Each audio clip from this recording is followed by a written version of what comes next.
So today is the day. We are gonna take this for a test drive. I'm gonna actually bring it into the garage. I'm gonna pop the seats in it, just get it so it's a little comfortable to drive. So I'm gonna bring it into the garage. We're gonna pop the seats in, and then I'm gonna do kind of a quick part of the beginning of this video is gonna just be the checklist that I usually go through with any of these old vehicles. You know, with something that's perfectly restored, you probably don't have to do this as often because you know all the seals are good and everything is in working order. But the way I do it, I find that to save you from getting broken down or ruining anything in the motor or in the transmission or in the rear end, front end, it's good to do just a little checklist. And so I'm going to do that now. Before we take it out, I'm going to just check a few key areas that I want to make sure that the fluid is topped off and is full. I usually start with the rear end differential. Then I go to the transmission and transfer case.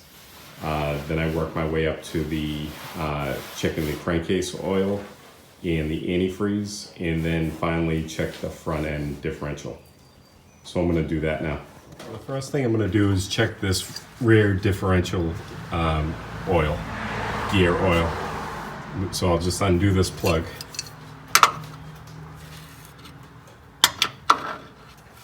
So you basically want the oil to be right up to the bottom of this hole.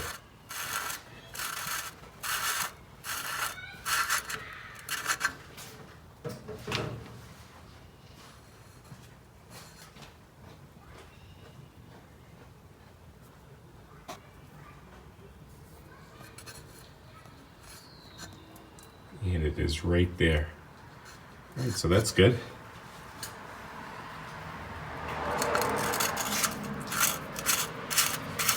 As you go along, you don't have to do this every time, but every once in a while you want to make sure that you hit all the grease fittings. This vehicle has a ton of grease fittings, which is good, but it is a maintenance thing that you do have to keep up with. What I also do is check the brake lines, just a visual check. You just make sure there's no leaks. This being a single chambered master cylinder, it kind of puts a little bit more of an urgency to make sure the brake lines are consistently good. The transfer case.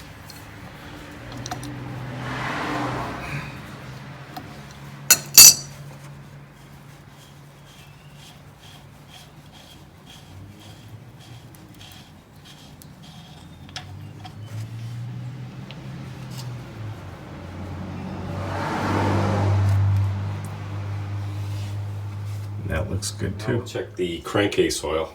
What's kind of cool is the dipstick's built right into the cover for the oil. I have actually already changed the oil on this.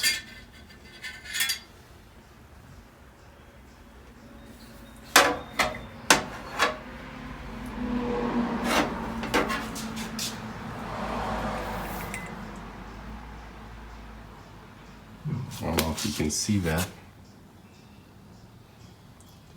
but it shows it's right perfect where it's supposed to be. Alright, so now I'll just check the antifreeze, and that looks a little low, so I think I'm going to add some to that. It's concerning me a little bit. It seems like I'm losing a little bit of antifreeze. I've seen some minor puddles, and I haven't came up with where it's coming from. I don't know if it's the water pump is starting to fail. I'm not sure. So I'm going to kind of keep an eye on the temperature when I take this out for a ride. Finally, the front differential. I already loosened that up. I notice I do have a small leak in the gasket in the front of this. I do have to add some to this one, so I'm going to add some oil to this, and Then I'm going to do some final greasing up of the grease fittings, and we should be good to go. Seats in, and we'll be ready to take off. Alright guys, so this is it. We're going to take it for a ride. Tyler is going to follow us with the MG, and Shane is going to back us up with his bike. And this is it. We're going for a test ride. Tracy's going to take over filming. Oh.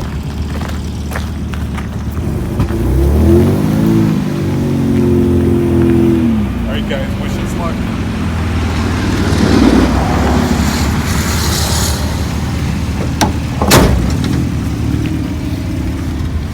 Okay. Getting in is an competition.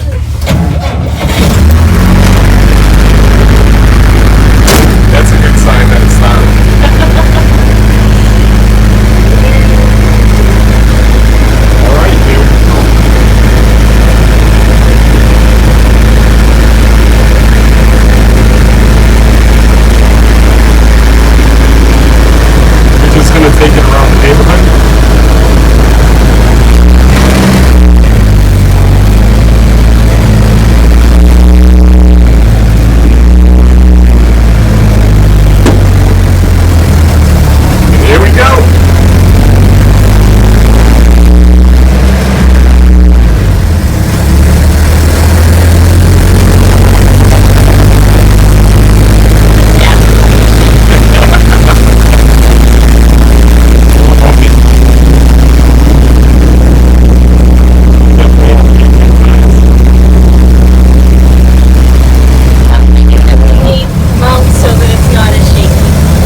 pretty happy with that. That was a good test ride. The front tires are really in bad shape still, so I'm still on the lookout for some good tires for this. And another issue, it was running pretty hot, but I really think that's a thermostat issue, which I'm gonna get that. I have a long list of little things that I have to do. I have to get the horn to work. I get the directionals to work. I'm not gonna video much of that. We're gonna paint the inside of the cab. Tracy has a good idea of how we're gonna do that, do the finishing touches on that. We're actually leaving the seats covered for now until we are ready to finish it off. So I have a list of stuff that I'm gonna do here and there, but I'm not gonna, like I said, I'm not gonna video it. But I definitely appreciate everyone following this project, and what I'm gonna do is hopefully we're gonna have car shows this year. I'm hoping, even if they're mobile ones where we drive around in different neighborhoods. But what I'm gonna do is I'll bring you back to this project like right before we do a car show and show you the progress that we've made. But if you're definitely welcome to follow along. We're gonna continue on this CJ project. We call him Ned. And he is gonna be the next project we're gonna start working on. And we have a little work. I'm gonna do some work on the MG, and I'll bring you along for that, those projects. But I definitely appreciate everybody's great comments and good advice and offers for parts. You know, it's been a great experience. Thanks a lot, guys, and I will see you next weekend when we'll be starting the CJ project. Have a good week, guys. One thing I just wanted to show you is something that Tracy's been working on. So for the last 2 years, she's been trying to grow gourds in her garden. And the first year she did it, the deers ate it, and a couple of them got eaten by some of the rodents. But last year she was able to grow them, and her goal was to make like birdhouse gourds out of it. And she was able to do it this year. So she went through the process of drying them out and going through the process of drying them out and getting them ready to paint. And she just painted them. Didn't it come out awesome? Look at how nice that came out. She did all the painting. She's actually an awesome painter. But I figured I'd just show you what she's been up to too. All right, guys, I'll see you later.